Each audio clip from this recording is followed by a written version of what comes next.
What's up, guys? I'm Sarah. And I'm Haley. And we're the Device Girls. Our mission for our podcast is to inspire and empower, educate, and learn all about the medical and healthcare industry as a whole. So tune in, and we hope you enjoy this episode. What's up, guys? I'm Sarah. I'm Haley. And we're the Device Girls. Welcome back to another one of our episodes. And today we have a very special guest, Shelby Whitaker. She is from Abilene, Texas, and she is an ICU nurse here. And she's going to tell us a little bit about her journey and some of the things that have gone on throughout her life. And yeah, so thank you so much for joining us today, Thank Shelby. you. I'm literally so excited. I'm like all of a sudden mute. I'm like, oh, I know. I can't talk anymore. It's so nerve-wracking, but we're so excited that you've joined us today, and we're so excited to hear your story and your testimony that's led you into your amazing profession. So why don't you share a little bit about yourself? Okay, yeah. So I'm 30 years old. I'm from Anson, super small town, really close to Abilene. I decided that I wanted to go to tech, and I started there. And I think being from such a small town, and I was very, very sheltered as a kid. And so it was like going to tech, it was crazy. There was so much fun, but it was just way different. And so I ended up coming home. A lot of people don't know that. And then I went to ACU. And I loved it. I got to meet so many different people, and it was like a whole new world, but still close to home. So I felt semi-safe, I guess, is what I would say, comfortable. And I started I can't remember what my very first initial thought was, but I thought, okay, maybe I could go to med school or nursing school.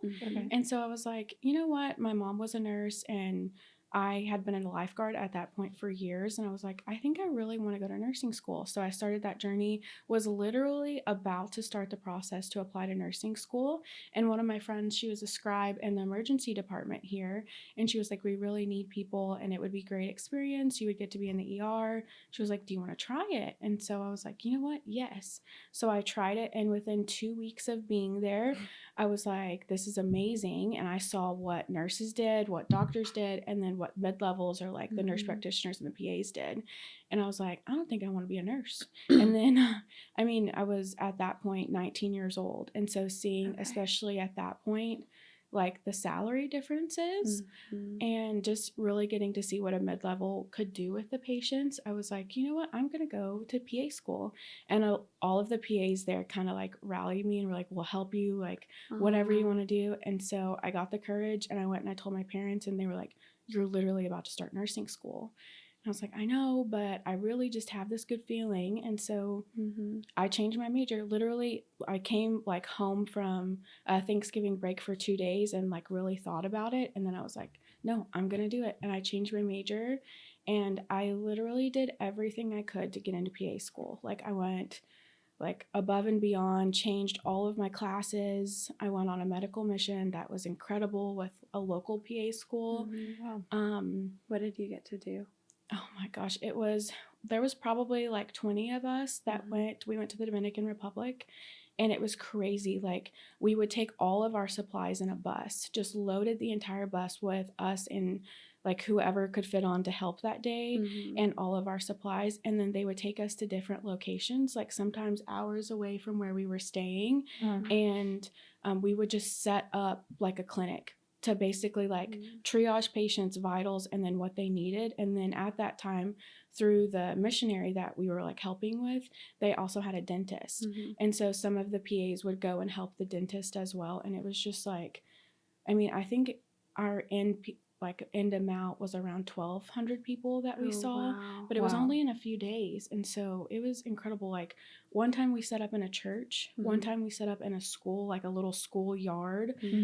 One day there was an area that we were supposed to go to that they were like, it's not safe, y'all shouldn't be in that area.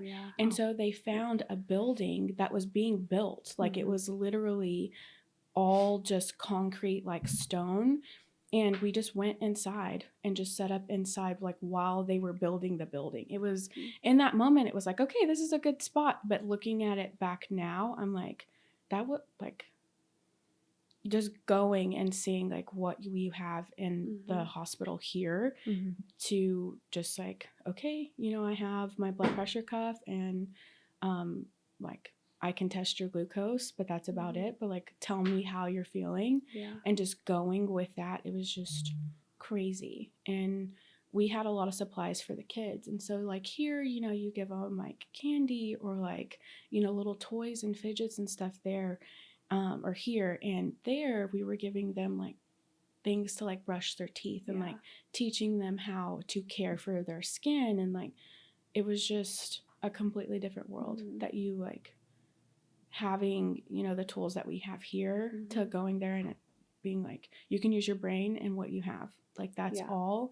And if they're in dire need, like, you're going to have to transport them hours and hours to a hospital. So it's just, it's crazy to see. Crazy to see. It's just so eye-opening. Yeah. Oh, for sure. Yeah. For sure. I'm sorry, that's making me tear up. But I was just, I don't even know why, but I always just think about like how blessed we are to grow up here in the United States. And like, I want to go do something like that just to see, because just hearing you say like, you didn't, there's not even a facility. There's not even a medical facility there. Like, that's crazy. Yeah. Anyway, but we had a dental hygienist on, and she went on a mission trip as well, throughout her schooling. And she said the same thing, like they were handing out toothbrushes and like just teaching them. Teaching you've them. never seen a toothbrush. Literally. Like, it's so sad. You just don't know how good you have it. Literally. You know? Yeah. It's crazy. And I mean, like, just the things that we kind of like take for granted, but like also the things that, like, what is like the price for things here in the United States, and then like what it is there. It was just like, it like not even a quarter, like a tenth of what it would be, you know, here compared to there. And so it was just, it was so eye-opening. Yeah. And then we did tour, we did get to see one facility that was a hospital, but it was like the one hospital to cover. It would be like our main hospital here covering like the state of Texas. Okay. And so it was just like, one, being able to travel there, like the finances to get there, and then are you going to walk there or are you going to pay someone to take you there? Right. Like, kind of that situation. And then if you're really sick, or like, you know, the kids seem to be like the main in that area. They were kind of helping gathering or helping selling, or, you know, like, there's really no childhood there. So it was just like, they're obviously like their way of being a child for sure, but just being a child here and being a child there, or an adult here, it was just, it was very mind-opening. And I think like, I know that missionaries and like missions can be very controversial. I didn't know that they were controversial until I came back and talked about it at a Christian university. And it was like, are you going there to help people? Or are you going there to say that you helped people? Oh, interesting. And so it's always the point of view, right? Yeah. Right. Like, I was like, what?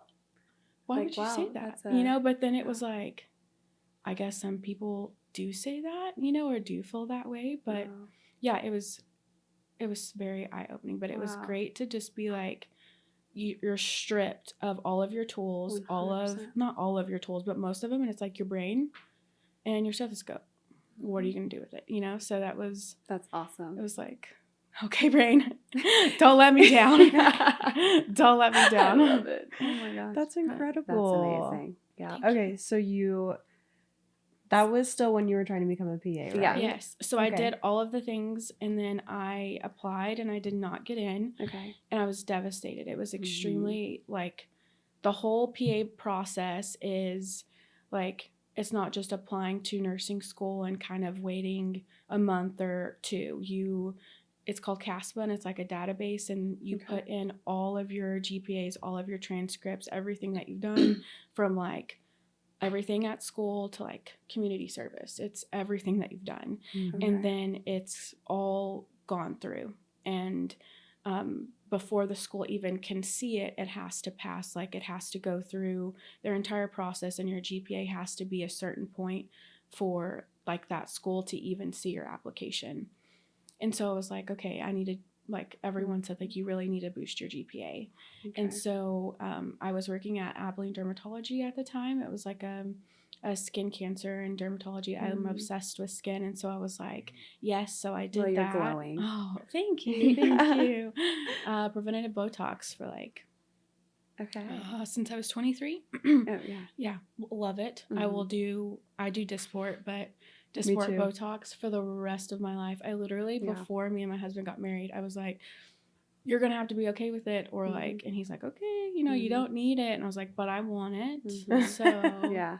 there's that. I have chronic migraines. I have severe migraines, so I get Botox it's preventative, but it's also I have never had this kind of like result from, because I've tried a laundry list of medications, and Botox literally I don't have migraines. Yes, a lot of people say that. Yeah. Like the TMJ aspect of it, because I have TMJ, and I think that's like the main trigger for my migraines. When they start injecting the Botox into my jaw, you literally feel this instant release. Like your jaw that's like locked and like just so hard, it just automatically just relaxes. And it's just like, it's that's the best be the biggest relief feeling ever. And it helps my migraines so much. But I'm also like, it's a plus because preventative, you know, and it's covered by insurance too. So it's great. I really want to go and try and get the TMJ. I don't think my insurance would cover it. I don't know. But I just want to try it because I feel like I've got a little bit of that because I always clench my jaw. I just want to go and see if I would feel it release or anything. But yeah, forehead, baby, preventative. Literally. Freeze it. Yeah. For forever. I'm like, I don't want it moving. Yeah. Literally. Oh my gosh. Every 3 to 4 months. You got to. I haven't told many people this, but like my dream is to be like to go into aesthetic nursing, but have my own business with it. Yeah. So I'm not sure if that's going to be as a registered nurse or as a nurse practitioner, or if I will pursue nurse practitioning. But yeah, that is one of my like biggest goals, is to have my own business with aesthetic nursing, just because I'm really passionate about it. And I think a lot of people are like, you know, very like, I'm natural, I want to be natural, and I get it, do whatever you want. But I'm also like, I have, working at the dermatology office, I saw skin cancer removed all of the time on people's faces, and just seeing like, what aesthetics can do. Yes. And so it's like, you don't want your face to be frozen and like not to be able to like smile, suck out of a straw, you know, those things. But like, you want to look youthful. Yeah. Yeah. So I also think that it's important to understand, like, you can do those things and still look natural. And actually, you talking about how you want to do that, I'm going to connect you with my injector. She actually just won top injector of the world this year. Oh my gosh. Yeah, in the whole world. She is amazing. But every time I've gone to her, which we actually want to have her on the podcast. Yeah. But every time I've gone to her, I've just told her, and like, I don't even have to go that often. And that's what I love. Yeah. But I've told her, like, even with, because I have filler in my lips. Like, I'll be straight up about it. I was like, I want them to be natural. Yeah. And then like my Botox in my forehead, I'm like, not too much, just like so I don't get wrinkles. And like, she really listens. But she started out, I'm not too familiar completely with her journey, but she started out as just a nurse injector, and then she just got her nurse prac. Yeah, her nurse she just finished, I believe. She just became a nurse practitioner, and I think at some point she kind of wants to do the same thing. So I think it would be cool for y'all to connect. Yes. Collaborate. That would be really neat. She's the sweetest person ever too. Like, you would love her. So I will definitely hook you up with her. Connect us. I would love that. Yeah. Yeah. But that's one of my main goals. But yeah, so PA school, I tried to get in. I did a health professionals post-baccalaureate program while I was at Abilene Dermatology. And it was very hard. It was like all science-based core classes. And I did it for a full year, and I loved it. It was a different school than I had been at. And so all of those people, or most of them, were either going into, they wanted to be like physical therapist, dentist, or they were going to med school. Okay. And so when you have like a lot of the same primary goals and stuff like that, I was like, it was just a much smaller university than I had been to. And so I connected with a lot of people there, and I was like, I wish I would have had this at my last university too, just a smaller one. But I did very well, and I applied to PA school again, and I didn't get in. Mhm. And I was like, okay, God, like, what is happening? Like, I've done everything I can for years. Like, Mhm. I have a bachelor's degree. Now I have a post-bac. Like, at that point, I had over 5 years of medical experience. And I was like, what is happening, basically? And I was like, maybe I'm not supposed to be in medicine. And I had also, at that, like, my first degree, I had gotten a minor in psychology, or no. Yes. No. Gosh, why am I blanking? No, a major in psychology and a minor in biology.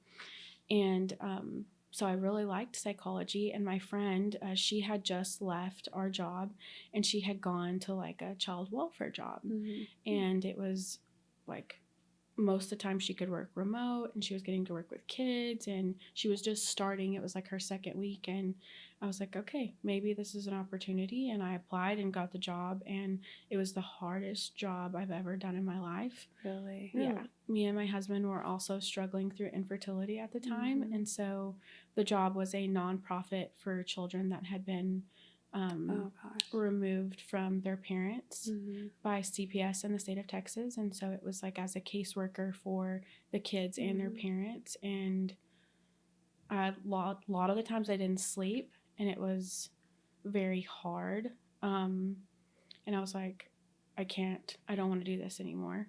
And then I took a case where, because of my background in medicine, they were like, we've got a baby that is like, she's an extreme, like, that was, and at that point there were like levels of like how much medical care the child would need. And this was like, this child is receiving around the clock medical care. Wow. And I was like, I want her. And as soon as I like met her, I was like, medicine, like, it was just like, I felt like God was like, you know, like, and I was like, okay, yeah, I miss medicine. I miss it so much. And I loved the baby. Like, she was so precious, and foster mom was incredible. But everything with her medical care, I was just like, what's happening? You know, she was at that point, at least 10 doctors that were, I was monitoring the care that she was going to, and the appointments and all of the things. And her foster mom did all of the work, but I was just making sure that basically that the doctors were doing what they needed to do with her care. Because when a baby is in foster care, the biological parents still have rights.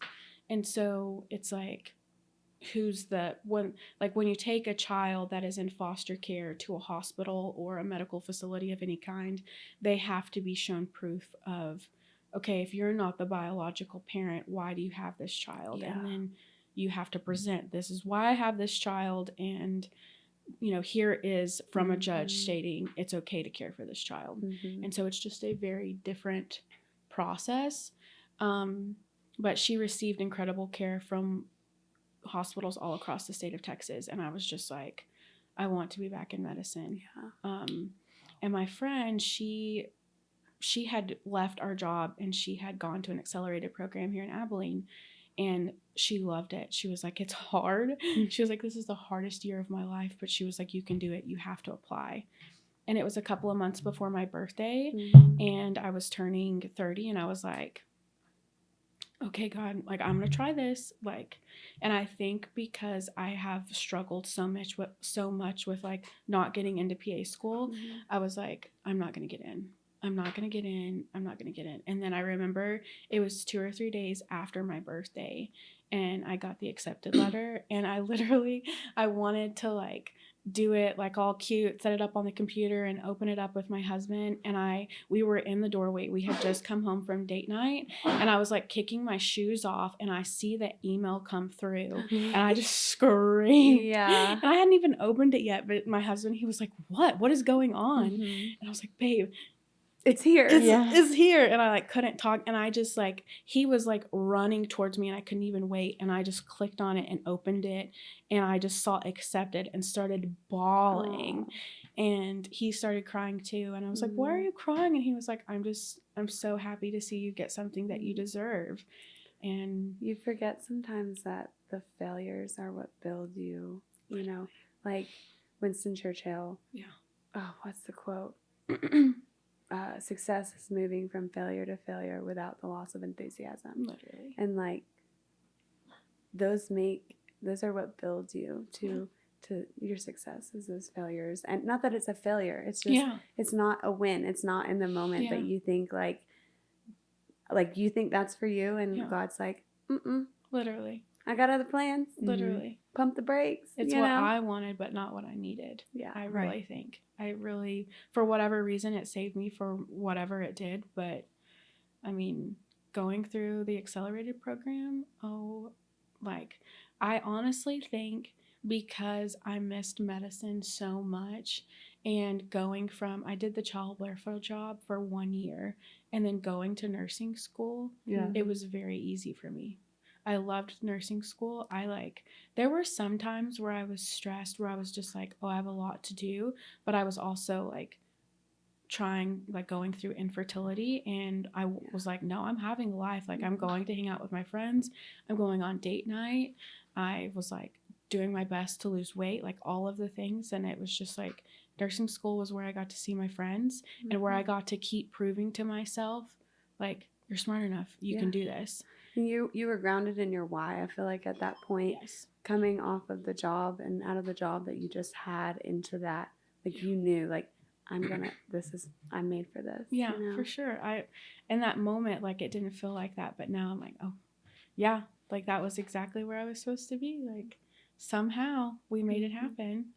But it's crazy. But my professors too, I thrive in a very positive environment. And all 3 of the professors were so nice. Like, I could text them anytime I needed them. Like, if, I got sick or something happened, they weren't like, oh, that's a 0. Like, they were like, no, you're a human. Things happen. Yeah. And I think that there's always that stigma of like nursing school is going to be the hardest thing I do in my life. And for a lot of people, it really was very hard for them. But I think I was just going at it at a different mindset. And I had experienced a lot of different things that I was just like, I have support. Like, if I make a mistake, it's going to be okay. Like, and I'll figure it out. And I just kept telling myself that. And it was just like, sometimes I did ignore it. Sometimes I was just like, I really need to study tonight, but I really want to watch the show. Or like, I feel mentally like I really need to study, but I want to go to the gym. So I'm going to go to the gym. And I beat myself up for it sometimes afterwards if I didn't get the perfect A. But then being done with it now, I'm like, it really doesn't matter. Yeah. Like, I did it, so it's okay. Yeah. I love that. Like, you found a good way to balance, like, your mental health, your physical health. And I think that's important because a lot of people go through programs, whether it's nursing school, medical school, PA school, and dental school, get to those points where they're like, oh, I'm just struggling so bad mentally and physically, or like I haven't been to the gym in 3 weeks or a month. And it's like, no, take one step back for a minute. I promise you, the hour you take to go to the gym, it will be fine. Your brain probably needs a break. You're going to have more energy. Yes. You're going to feel better. You're going to feel accomplished, feel great about yourself. Like, absolutely. Yeah. And I have to do that sometimes yes, I'm a bodybuilder, so I just automatically, like, usually go to the gym, but there are times where, like, I won't go to the gym till 8 p.m. Sometimes, I've gone at 9, 10 p.m. sometimes. And it's like, whether I was doing work stuff or I'm working on even like podcast stuff with Sarah, like sometimes like coming up with content and stuff, I'm just like, I'm taking a break. I'm going to go to the gym and I will deal with this later or just go to sleep. So it's hard to like shut your brain off and just prioritize yourself. But I love that you're sharing that aspect. Yes. Thank you. It was, I think as you get older, you figure it out. And so even though like a lot of the people, even that I'm going through like new grad nursing stuff with, they're in their early 20s. And so I'm like, girl, don't worry about it. Got time. Like, it's fine. And I'm like, oh, my age is talking, y'all. Like 30. Like, no, but no. I think it's I'm almost just there with you, so don't worry. Literally. Yeah. Just and I'm thinking, I always used to think 30 was old, but now I'm like, oh, my life is just getting good. Literally. Like, my family, like the thing, it's just the beginning. You know what I mean? Like, so don't feel that way because you're it's just the beginning. 30, flirty, and thriving. Yeah. The whole time, whole 30s. I love We're that. going. Absolutely. We're going. We're married, but you know, we can flirt Yeah. with him. Sure, yeah. You can flirt with him. It's Yeah. fine. Absolutely. That's awesome. Okay, so talk a little bit about kind of your experience, like stepping into your role, what that looked like. Like, well, actually, let's backtrack. Wait, You how want to talk long through ago? nursing school? Yeah, how long ago did you go through nursing school? I went through nursing school. So I graduated nursing school December 15th of 2024. Okay. And our start date was January 10th of that Okay. year.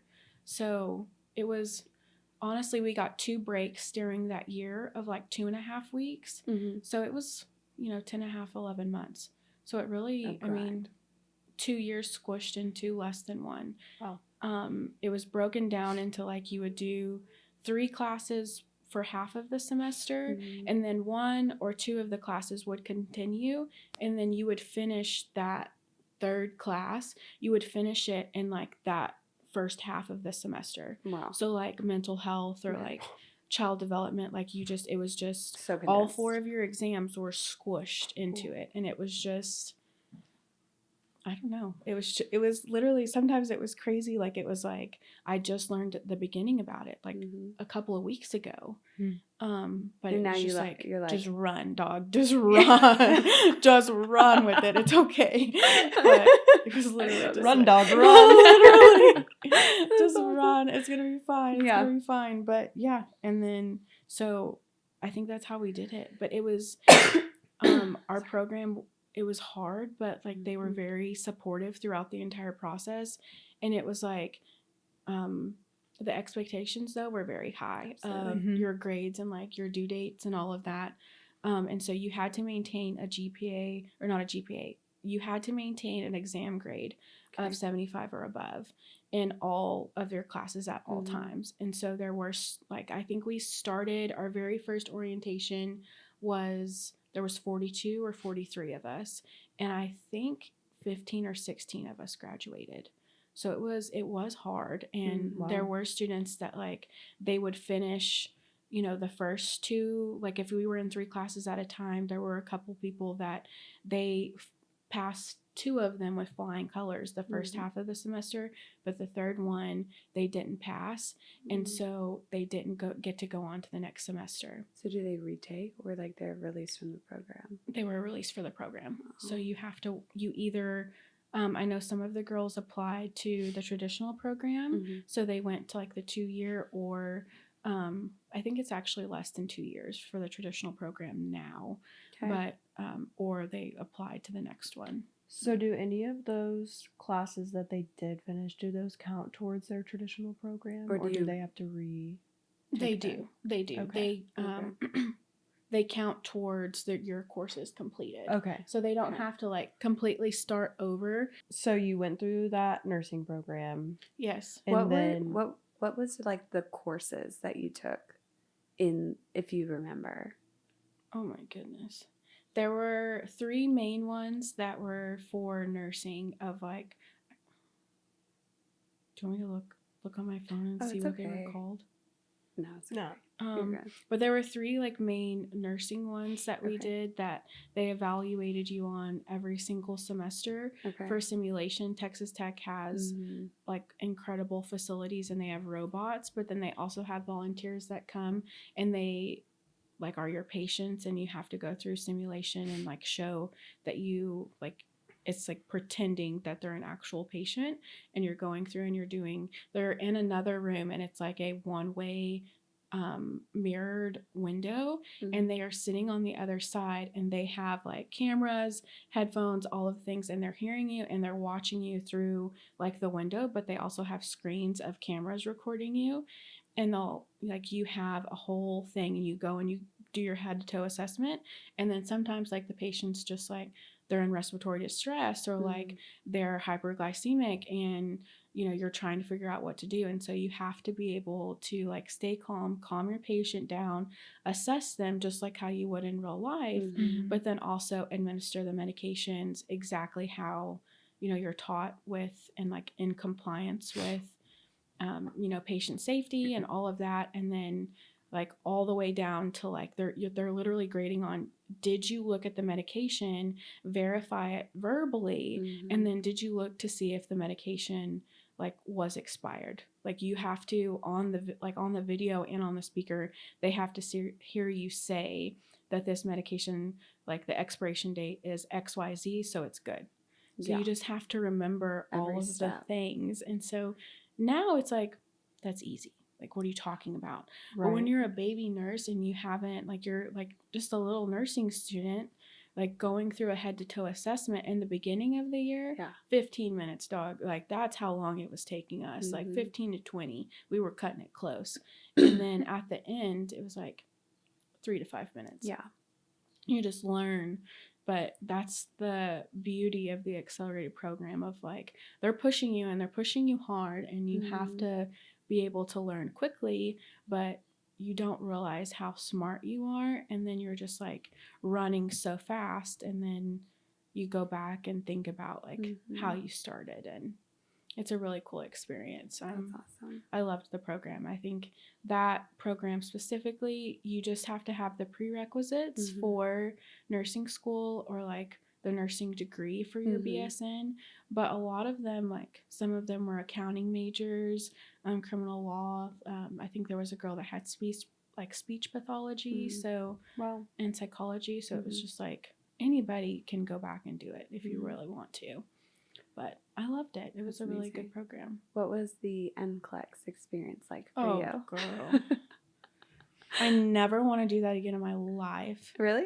No, absolutely not. It was the worst. So the hardest part is like, the hardest and the best part about it is you're taking it with your cohort, and we were all very close, and so we all communicated like the day that we all got, it's a thing called an authorization to test. And so we graduated, and then the school has to authorize with the Board of Nursing that yes, they graduated, they're able to take their NCLEX.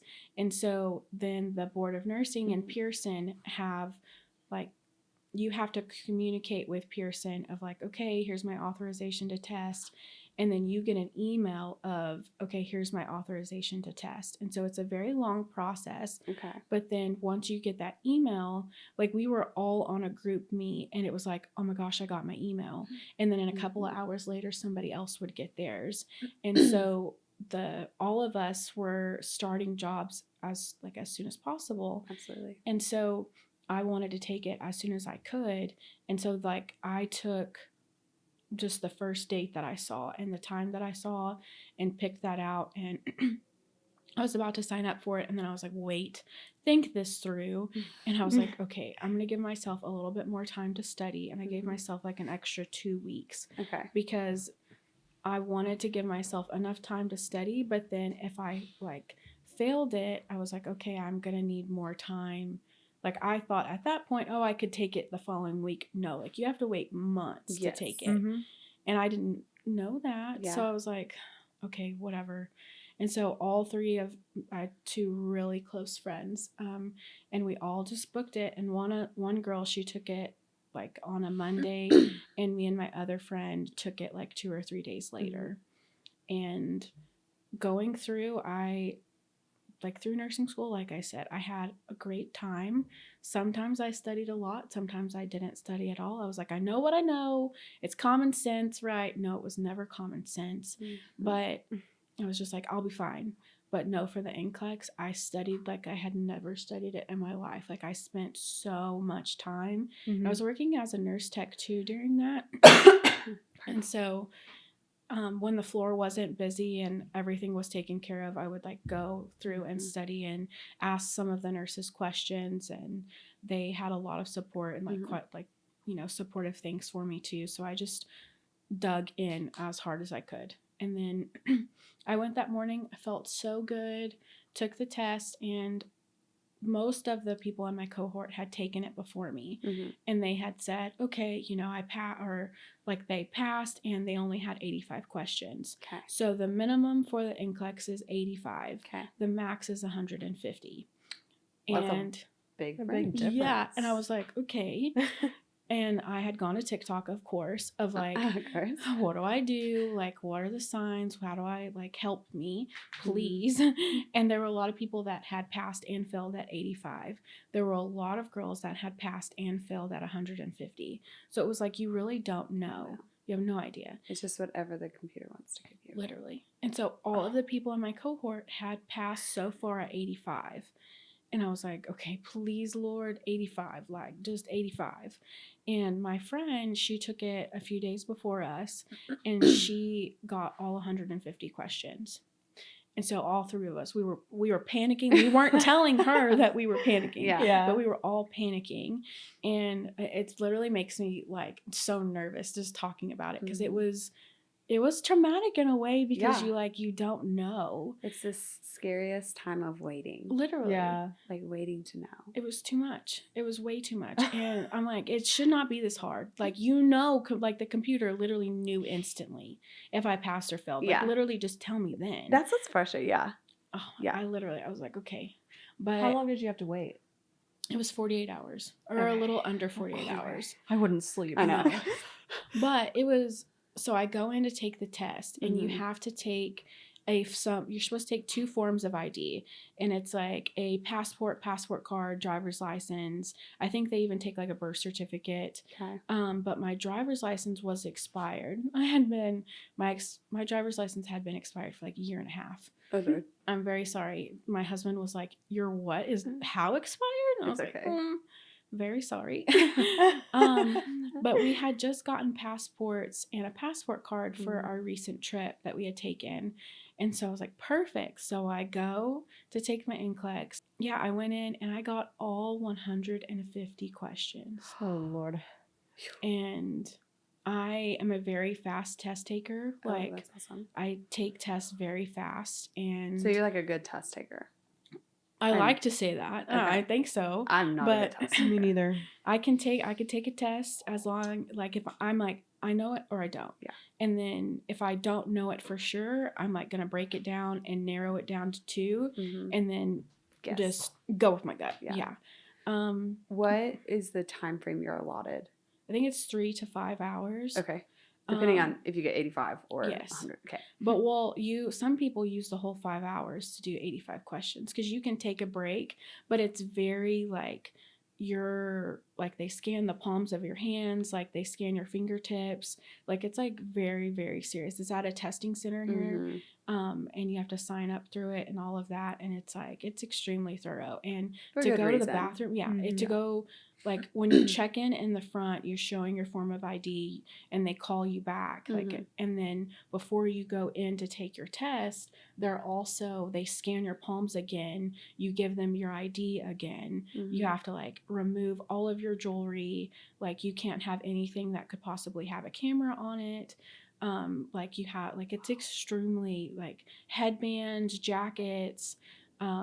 They made me take my wedding ring off, like everything, like you're stripped. Like it was like, okay, like I'm not cheating, like but I was like, yes, ma'am, I'll do whatever. But to go to the bathroom, you can't just get up and go to the bathroom. You have to raise your hand, and then she lets you go to the bathroom, and then you have to go through that whole process again of like getting checked, getting wand down, like the whole thing. But I didn't take a break. I spiraled, and I passed 85 and I was like, no. And then it went to 90 and 95. And then I hit 100 and I was like, I started to cry and I was like, you failed. And then I was like, no, like pull yourself together right now. Get it together, silently, literally crashing out there on the computer. But I just kept going, and then I hit 150 questions and the screen just went black. And I was like, and then it was like, you've completed your exam. And then there's a new, like, a lot of people pay the $8 for Pearson to tell you in 48 hours. But the Board of Nursing, if you take it during the week, like on certain days within like less than 48 hours at midnight, it usually will post. And so it just says if your license is valid or not. And then it changes like from, I forget the word that it has on the website, but it has your active RN license. And so that's how you know you passed. Yeah. And so it was like, me and my husband stayed up until it was like, it wasn't even midnight yet. And my friend texted me and she was like, mine's posted. And I ran to the kitchen and I looked a disaster. But there was no sleeping. It was the hardest 48 hours. I watched Euphoria. I like literally binged so many shows of just trying to keep my mind busy. I literally couldn't work out. Like anything that I was going to have relaxation with, no. It didn't work. No. Yeah.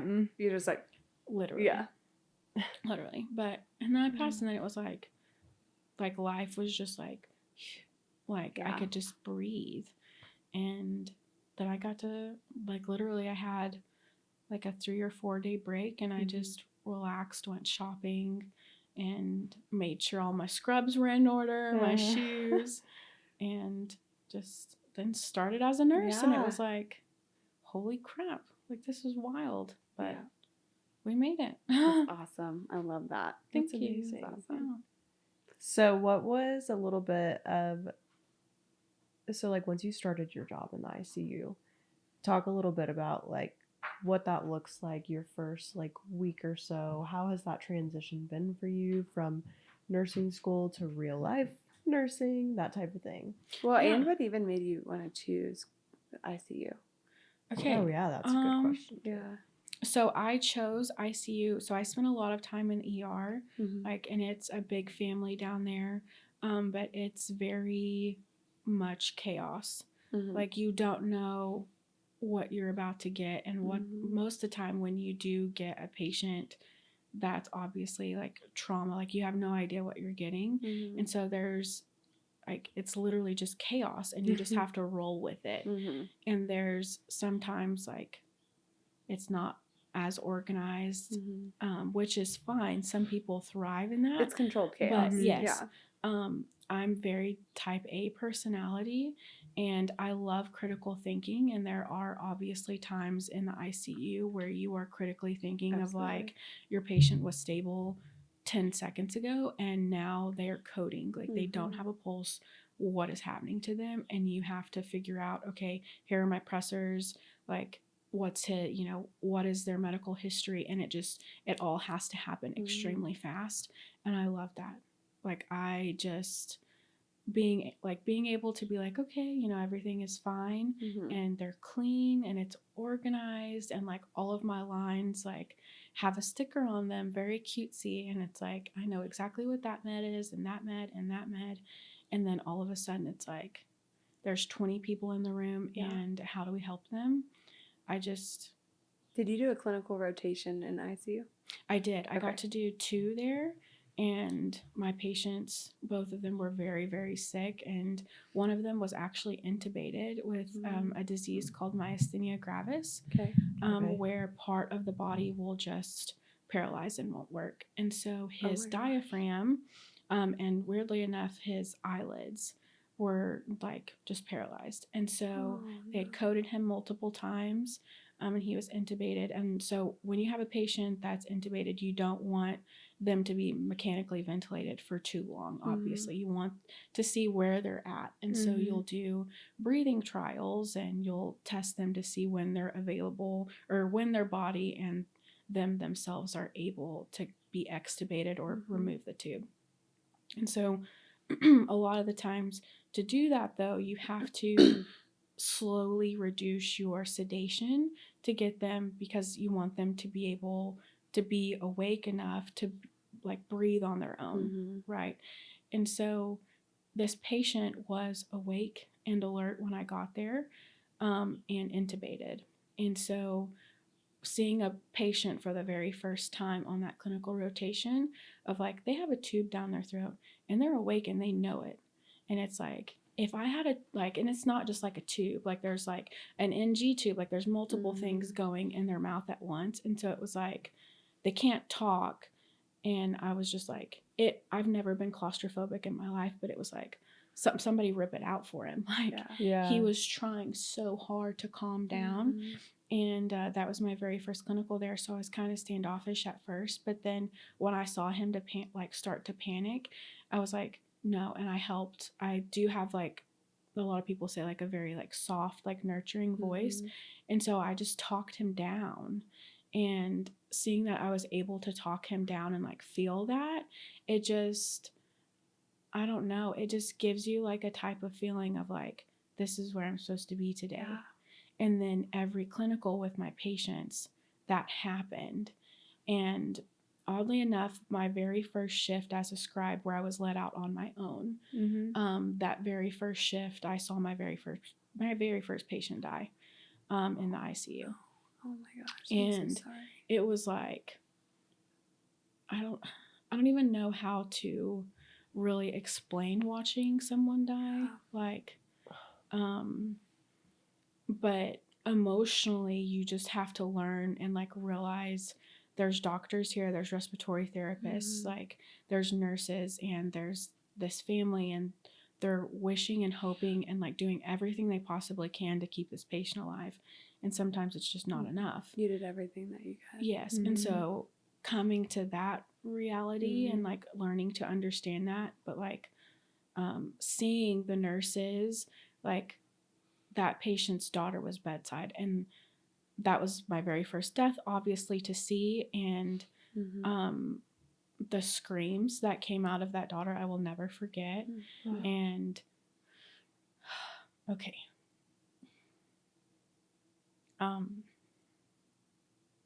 But all of the nurses, some of them were teary-eyed, but they just kind of rallied around the daughter, and like they brought her in and let her like come and touch him and just kind of talk her through that. And I was just like, I want to do that. And I did notice then, like, I wanted to be a PA. And the doctors, they were there, but those nurses were the ones that were like there for the family. Yeah. And that is something that I didn't learn in nursing school. You don't learn, like, they talk to you about, you know, patient care and acknowledging the family and talking to the family and being supportive to the family. They definitely do. But like, until you're there, you either freeze or you just kind of like do it. And I just, that is something that I really love, is a lot of times the patients in the ICU, they're very sick and they're not themselves, and the family doesn't understand.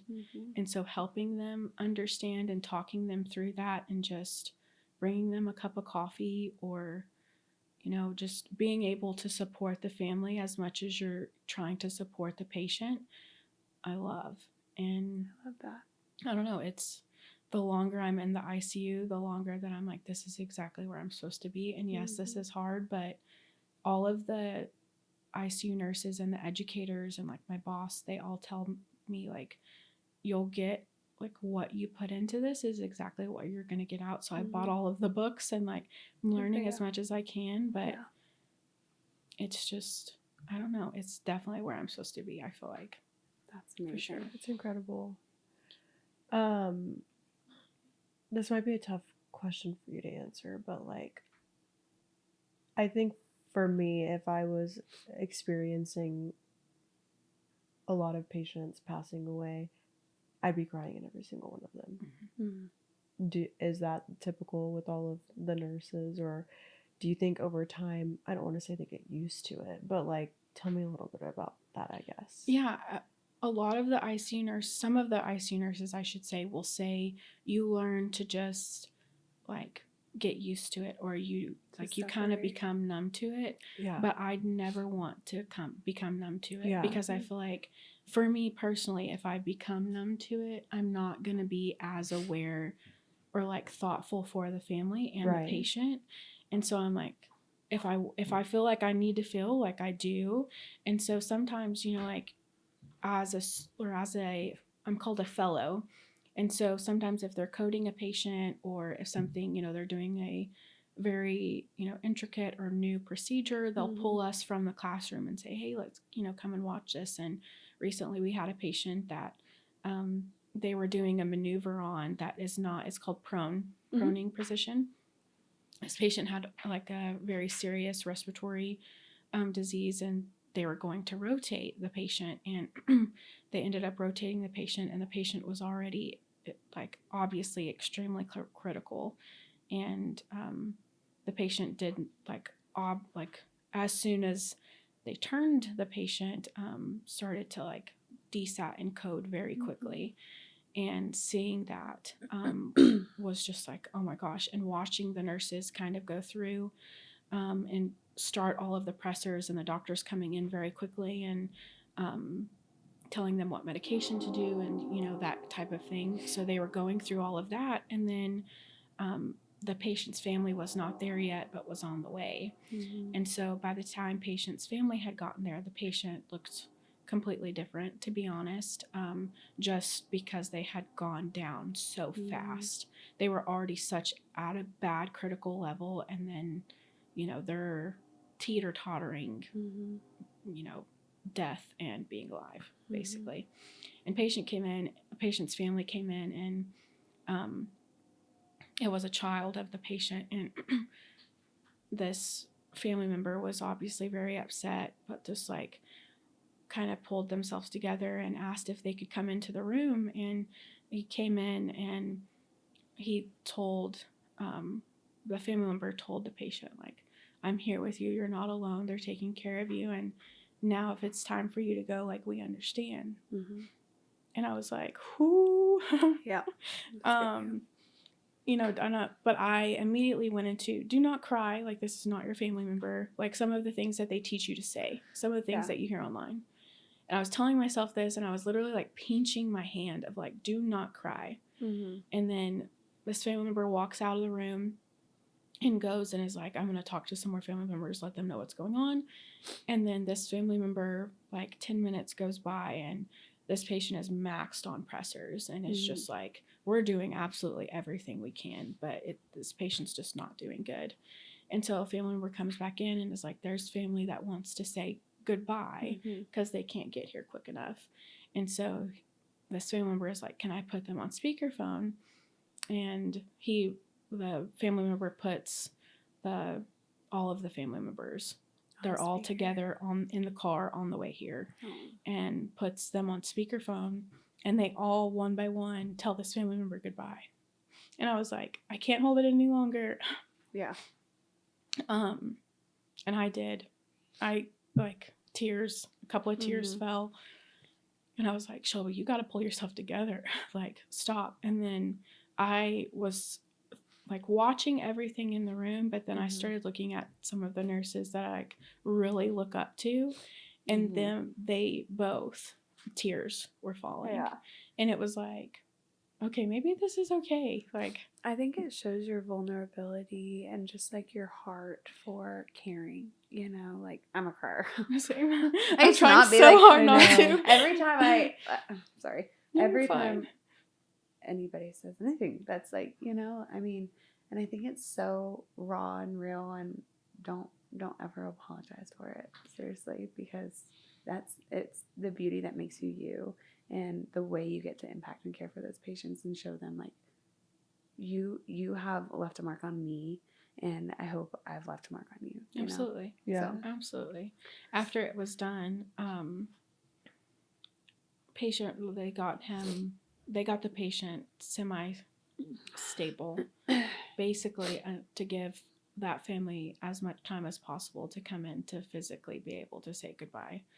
And some of the nurses stepped out, and after it had kind of calmed down, I asked, you know, how do you handle this? Like, I asked her, like, I wasn't able to hold tears back, like, but I saw that you did let a couple fall. And she was like, no, I've been here for years, and I've been here for years because I let myself feel the emotion.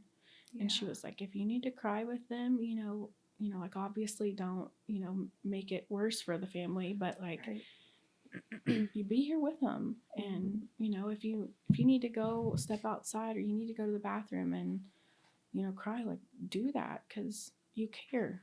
And so now I've just kind of told myself, like, I'm not gonna make myself, I think that's the thing, is like not making myself more upset or like talking negative to myself of like, this isn't your family, you have no reason to care. But it's like, I've spent all day with this patient trying to keep them alive and trying to stabilize them and get them better and like get them off this unit to, you know, rehab and to get them into a better position. And then when they don't, it can be very defeating, but it's like, I did everything I can, and I'm here to keep helping. So, well, I think also too that,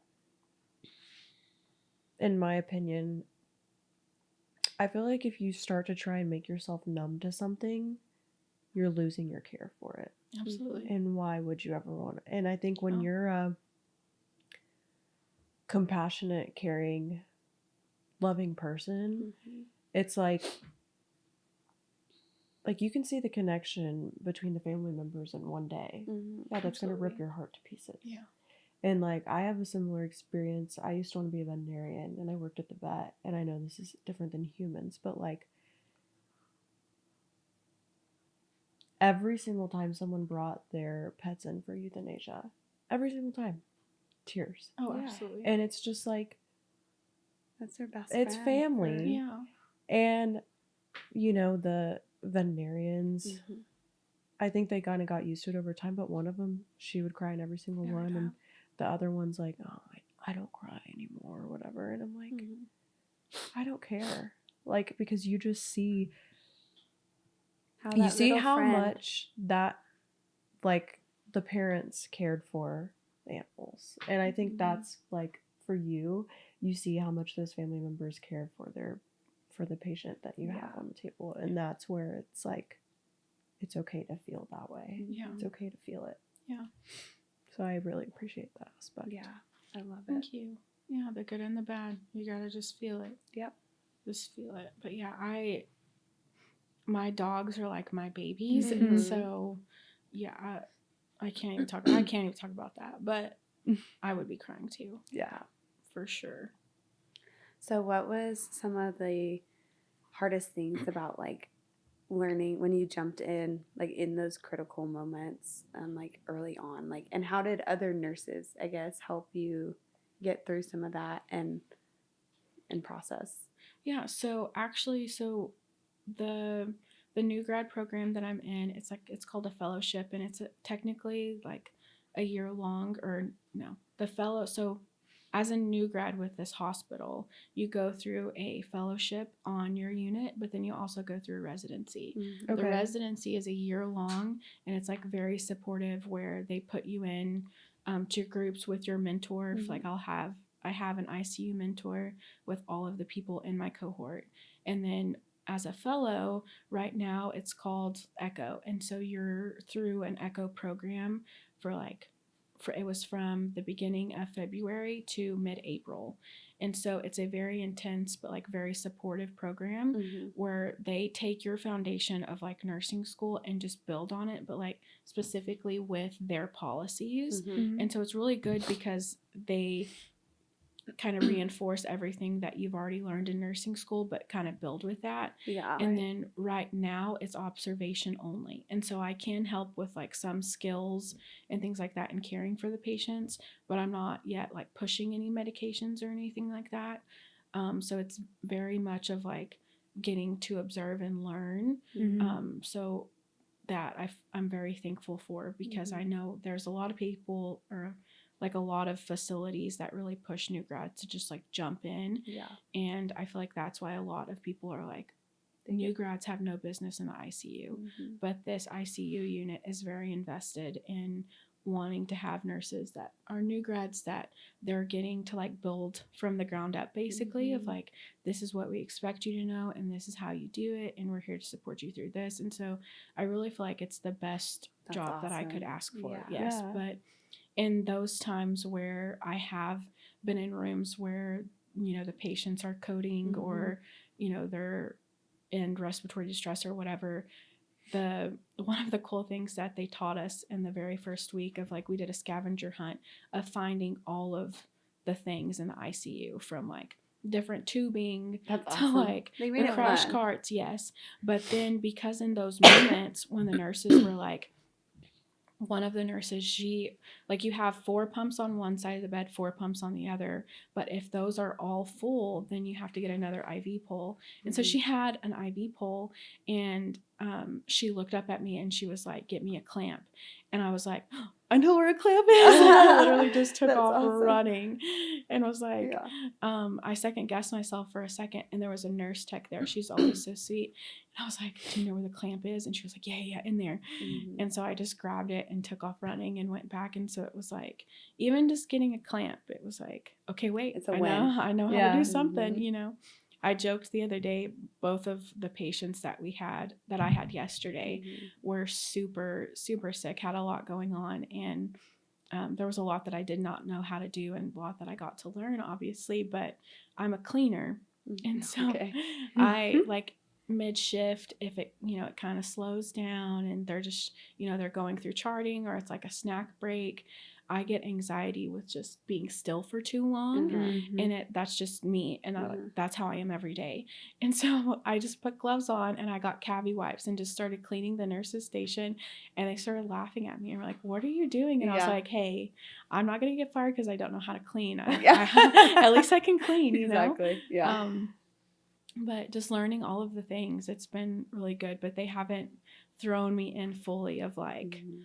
you know, here, you know, Like sink or swim type yeah, of it. Like it's literally. very supportive. yes, like Yeah.